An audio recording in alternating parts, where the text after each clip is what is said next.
Bienvenue sur la chaîne YouTube Congo Impact avec votre frère John Sapi.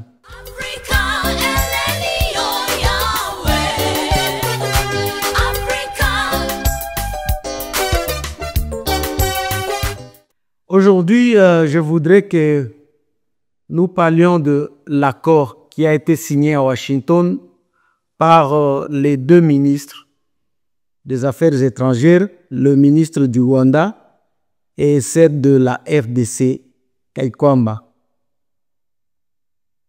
Mes chers amis, je voudrais que vous sachiez que un accord, ce n'est pas une formule mathématique ou physique.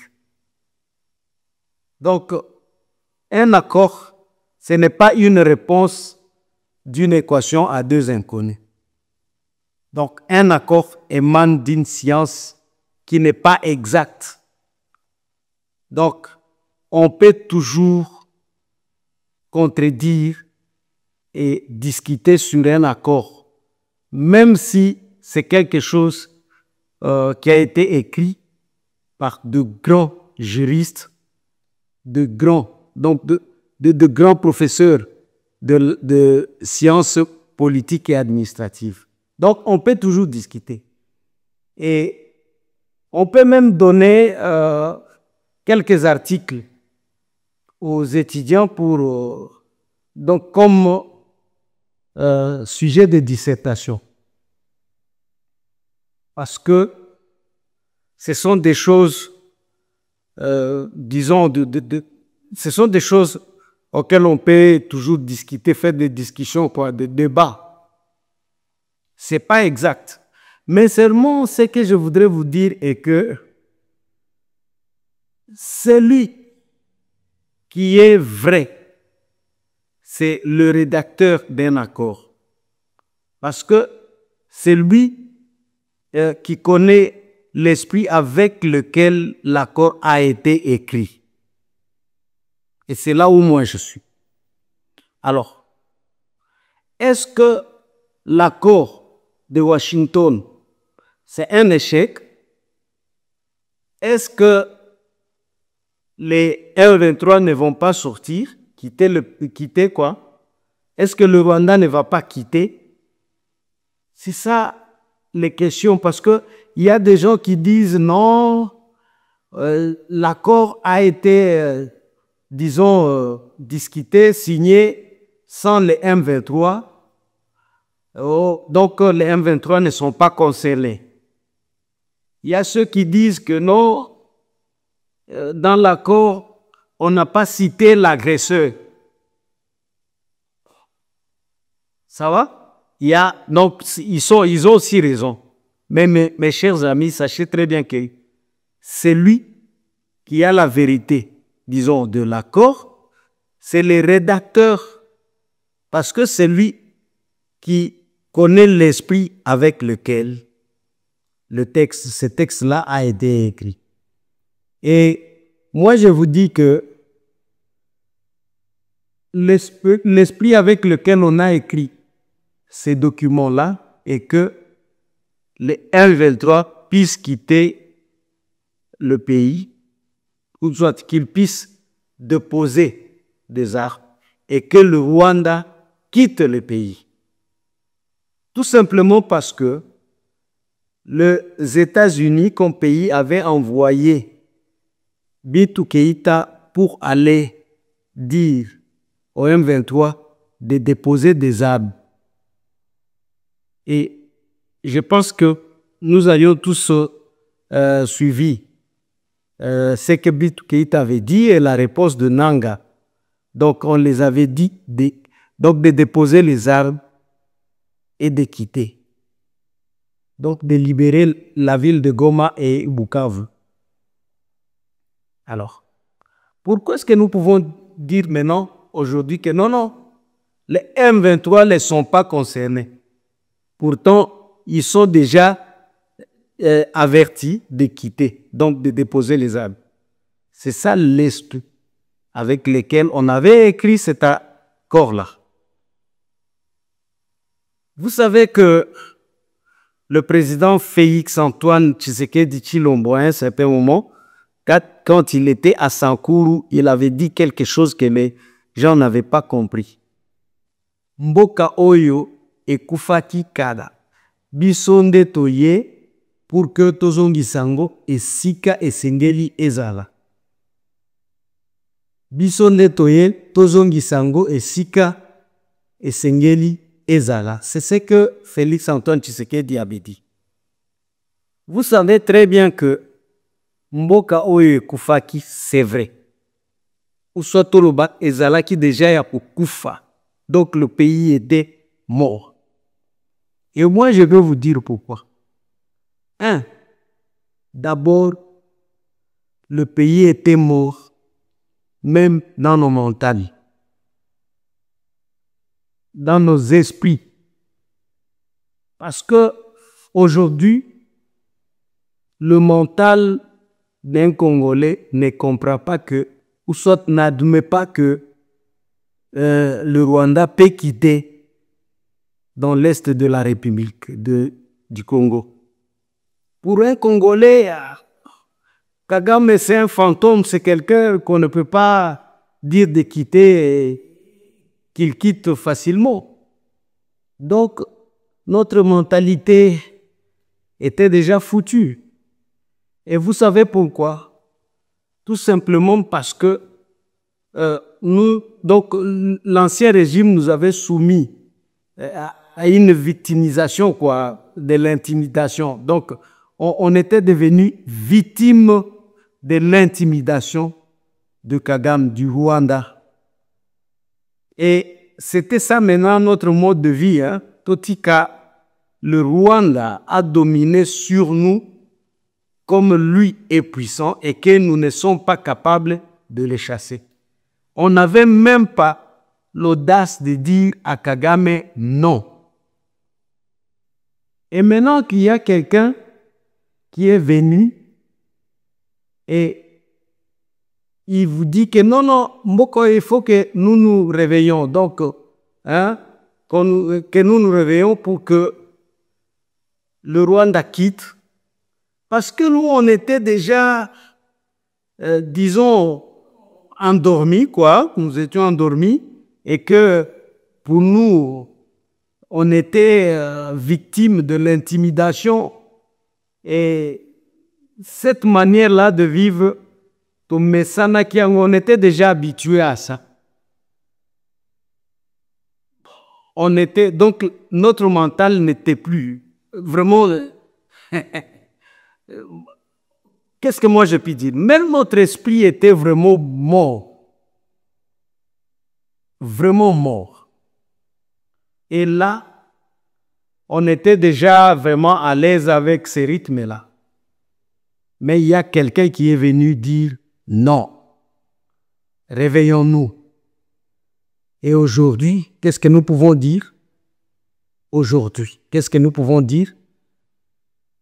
Mais malheureusement que des gens où leur mental est là déjà, ne croient pas quand on leur dit que non, le Rwanda va quitter pour eux.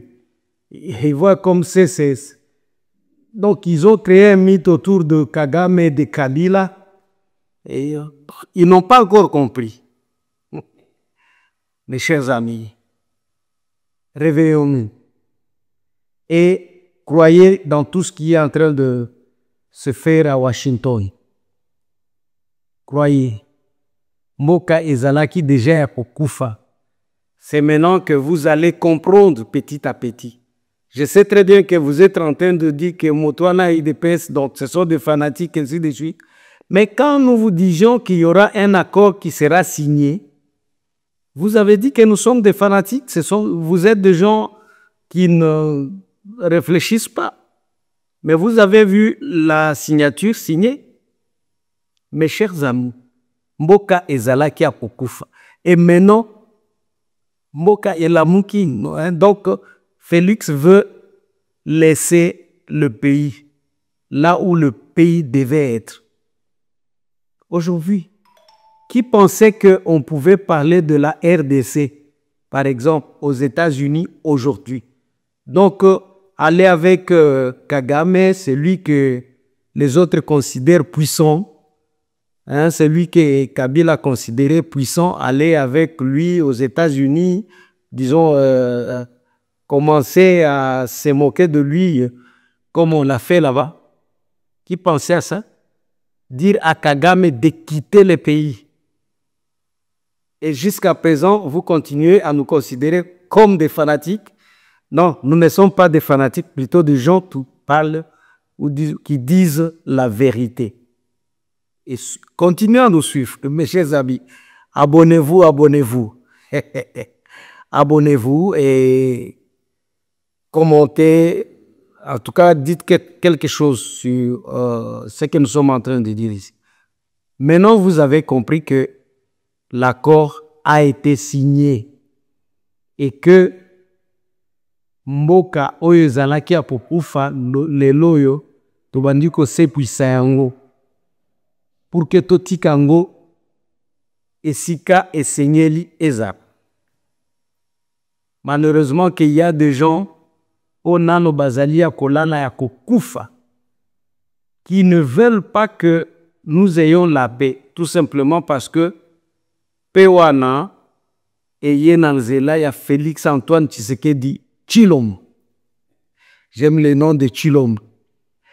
Oui, mes chers amis, nous devons quitter, ou soit nous devons maintenant nous réveiller, parce qu'on était morts. Nous ne devons pas continuer à vivre comme des victimes, disons des victimes. Il y a intimidation, il y a Kagame, na Kabila. Non, non, non. Nous devons nous réveiller. Et ceux qui se demandent la question de savoir comment est-ce que le Rwanda va quitter, parce que il y a des gens qui m'appellent, qui me disent non, John, vous avez dit que le Rwanda va quitter, mais ils sont en train de renforcer. Ils ont même hier attaqué Walungu. J'ai vu même une vidéo dans laquelle on a recruté du côté du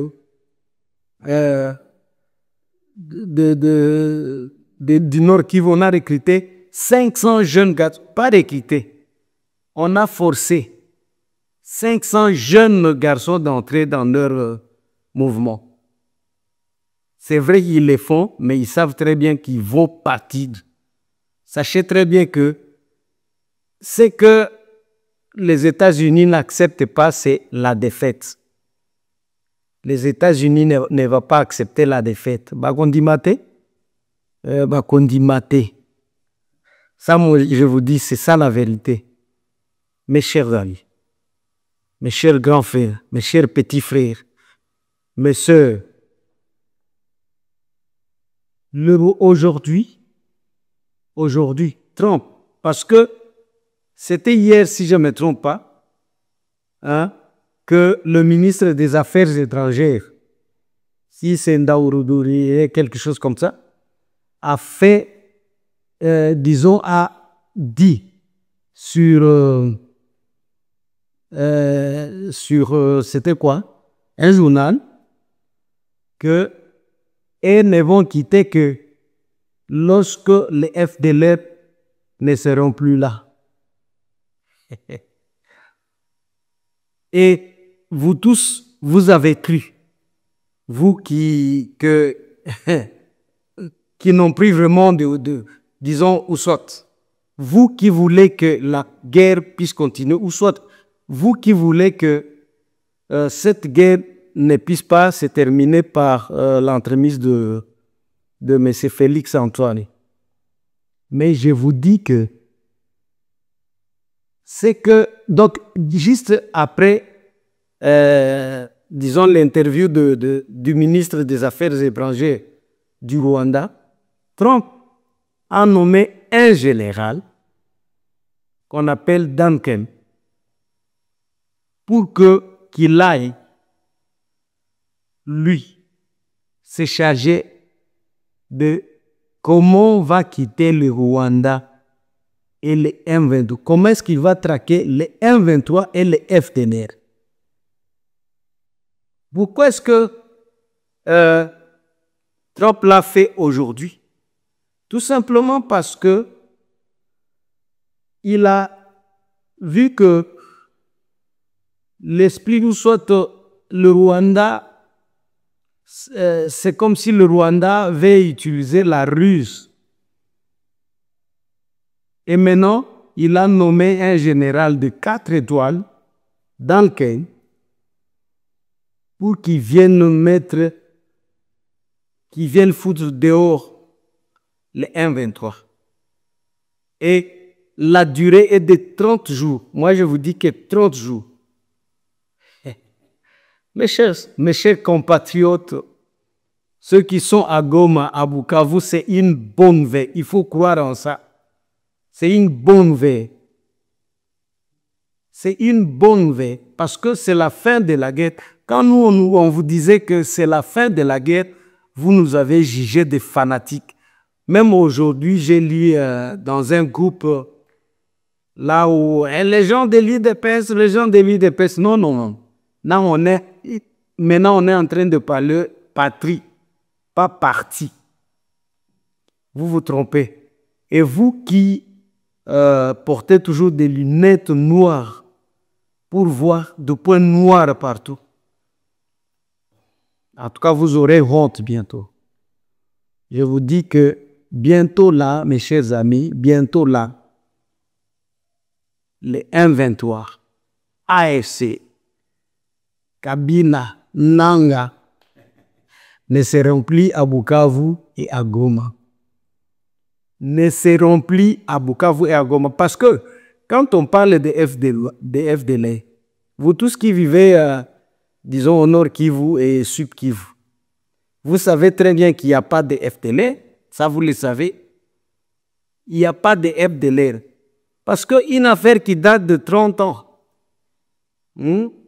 Batouana, ils ont quel âge aujourd'hui?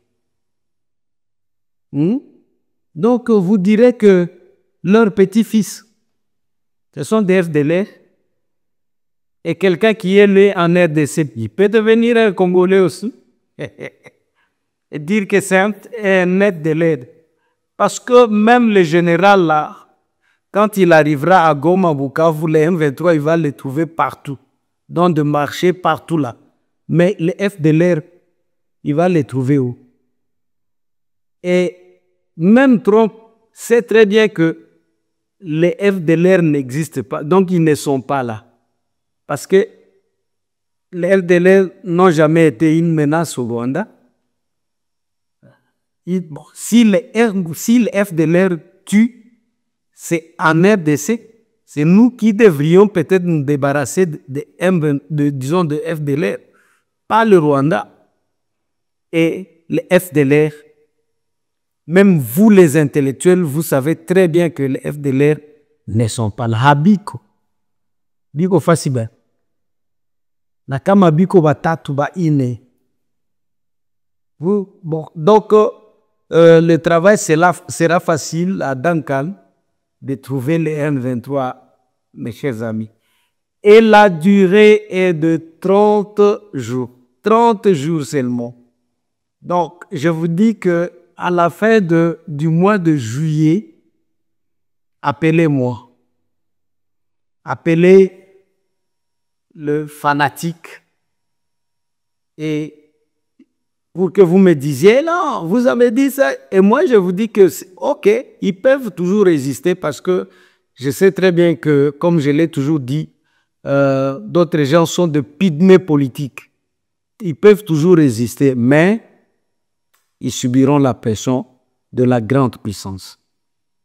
Mes chers amis, en tout cas, sachez très bien que dans 30 jours, comme je viens de le dire, vous serez libres à Bukavu. En tout cas, mes frères, mes sœurs qui sont à Bukavu, mes grands frères, vous allez vous réjouir bientôt là. Vous allez vous réjouir. Ce jour-là, vous allez boire et manger. Et après cela, il y aura pas seulement, disons, la joie de... Donc, pas seulement la paix, mais il y aura aussi un 500 milliards qui vient des États-Unis d'Amérique. Il y aura aussi des boulots, beaucoup de choses.